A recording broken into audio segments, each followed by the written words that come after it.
Hello बच्चों, let's read this question. The question says the chloride shift in red blood cells is the movement of.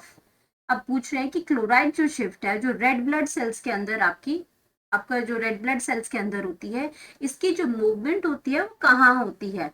Cation into the cells to balance the uptake of chloride ions. Chloride ion from the blood into the glomerule filtrate for excretion. Chloride ion out of the cell to balance the release of hydrogen carbonate ions, and chloride ion into the cell to balance its uptake of hydrogen carbonate ions. तो अब बात करते हैं हमारी कि इसके अंदर ये जो चार ऑप्शंस दे रखे हैं उसमें भी ये बता रहे हैं कि जो क्लोराइड जो शिफ्ट होते हैं रेड ब्लड सेल से, chloride shift in red blood cells कहाँ जाते हैं कि ये पहले कहाँ प्रेजेंट होते हैं प्लाज्मा के अंदर. अब वो शिफ्ट कहाँ पे हो रहे हैं, रेड ब्लड सेल्स के अंदर ये शिफ्ट हो रहे हैं. क्यों हो रहे हैं, इज द मूवमेंट ऑफ, किस लिए, इन चारों ऑप्शंस मुझे बताना है क्यों शिफ्ट हो रहे हैं ये. तो अब बात करेंगे सबसे पहले की कॉन्सेप्ट की. तो की कॉन्सेप्ट हमारे पास आ गया chloride shift. Chloride shift chloride shift का मतलब भी क्या है कि क्लोराइड जो आयंस जो हैं वो शिफ्ट करते हैं रेड ब्लड सेल्स में, कहाँ से, प्लाज्मा से. तो आपके क्या होते हैं, अगर मैं इसकी डायग्राम बनाती हूँ इसकी, तो आपका क्या करते हैं, यहाँ पे ये आपका आ गया, यहाँ पे आपका क्या है, ये प्लाज्मा है, बाहर क्या प्रेजेंट है, प्लाज्मा है. और अंदर हम बात कर रहे हैं अपने आरबीसीज की, यानी कि अपने हम बात कर रहे हैं रेड ब्लड सेल्स की. जो एरिथ्रोसाइट्स हैं हमारे, जो ब्लड के सेल्स हैं, रेड ब्लड सेल्स जिनको कहते हैं, वो आपके क्या है, ये बाहर प्लाज्मा है. और बाहर क्या प्रेजेंट है, बाहर प्रेजेंट है आपके क्लोराइड आयंस. बाहर क्या प्रेजेंट है, क्लोराइड आयन है. और आरबीसीज के अंदर, ब्लड के अंदर आपके क्या प्रेजेंट होते हैं, कार्बोनेट आयंस प्रेजेंट होते हैं. अब क्वेश्चन ये है कि कार्बोनेट आयंस जो है ये प्रेजेंट कहाँ पे होते हैं, ये मतलब कि आपके कैसे आते हैं कार्बोनेट आयंस. तो हम यहाँ पे बात कर रहे हैं कि हमारे ब्लड में हम क्या करते हैं, ऑक्सीजन लेते हैं, कार्बन डाइऑक्साइड को रिलीज करते हैं.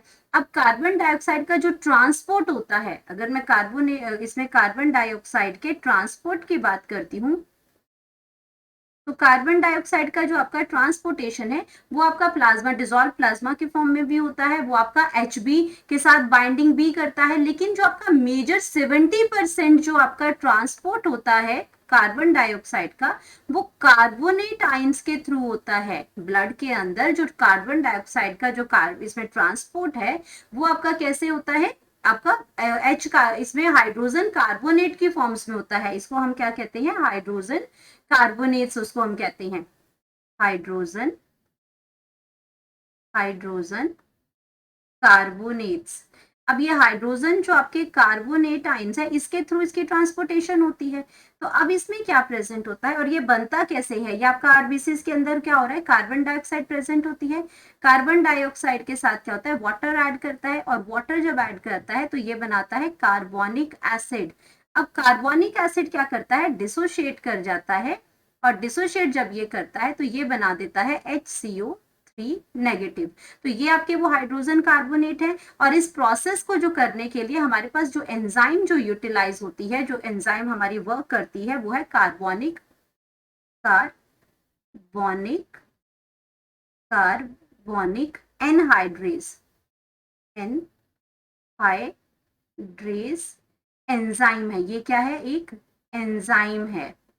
तो इस एंजाइम की वजह से ये आपके कैटालाइज करती है रिएक्शन और कार्बोनिक एसिड बनता है. अगर मैं H2CO3 की बात यहाँ पे लिख दूं तो ये आपका बनता है कार्बोनिक एसिड. कार्बोनिक एसिड्स हैं. अब ये डिसोशिएट करके इसमें हाइड्रोजन कार्बोनेट बनाते हैं, और ये कार्बोनेट आपके कैसे जाते हैं, ये कहाँ जाते हैं, ये प्लाज्मा में जाते हैं. अब ये क्या करते हैं, जब ये प्लाज्मा के अंदर जाते हैं तो यहाँ पे क्या है, बहुत ज्यादा नेगेटिविटी ना बढ़ जाए बाहर, इसलिए कुछ क्लोराइड आयन क्या करते हैं, वो कुछ क्लोराइड आयन आपके अंदर की साइड मूव करते हैं आपके आरबीसीज के अंदर.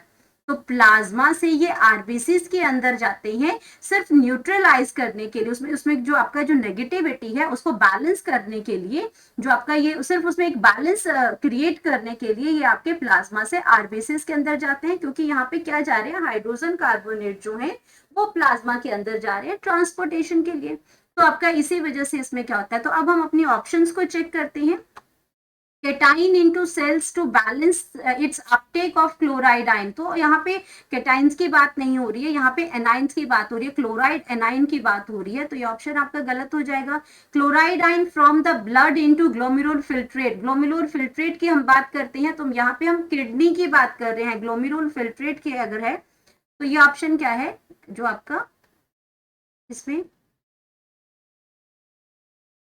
ग्लोमेरुलर ग्लोमेरुलर फिल्ट्रेट की अगर बात करते हैं तो ये हम बात कर रहे हैं यहाँ पे एक्सक्रीटरी ऑर्गन की, क्योंकि ये आपके जो ग्लोमेरुल जो फिल्ट्रेट जो होता है ये आपका इसमें एक्सक्रीशन का पार्ट है ये, राइट। और यहाँ पे हम ट्रांसपोर्टेशन की बात हो रही है तो ये आपका एक्सक्रीटरी पार्ट हो जाएगा। तो यहाँ पे ये ऑप्शन भी आपकी क्या हो जाएगी, रॉन्ग हो जाएगी। Chloride ion out of the cell, अब क्लोराइड आइन जो है वो out of the cell to balance the release of hydrogen carbonate, तो ये क्या कर रहे हैं, बैलेंस ही तो कर रहे हैं हाइड्रोजन कार्बोनेट को, जितने हाइड्रोजन कार्बोनेट आइन बाहर निकलेंगे उनको बैलेंस करने के लिए क्लोराइड आइन अंदर जाएंगे, तो ये ऑप्शन हमारे बिल्कुल करेक्ट है। Chloride ion into the cell to balance its uptake of hydrogen carbonate ions, तो ये क्या कर रहे हैं कि कहाँ जा रहे हैं, ये आपके सेल्स के अंदर जा रहे हैं, लेकिन हम बात कर रहे हैं प्लाज्मा और आरबीसीज की बात कर रहे हैं। Chloride ion into the cells, chloride ion into the cell to balance its uptake of hydrogen carbonate, तो ये भी आपका क्या हो जाएगा, ये भी आपका गलत हो जाएगा। तो हम क्या कर रहे हैं इसमें, इसका जो ऑप्शन जो है, जो करेक्ट ऑप्शन है वो आपका है ऑप्शन सी, करेक्ट ऑप्शन आ गया, chloride ion out of the cell to balance the release of hydrogen ions, तो ये ऑप्शन आपकी बिल्कुल करेक्ट है। हम यहाँ पे लिख सकते हैं अपनी करेक्ट ऑप्शन, तो करेक्ट ऑप्शन हमारे पास आ गई सी, that's chloride ion out of the cell to balance the release of hydrogen carbonate ions. Hope you understood it well. Best of luck.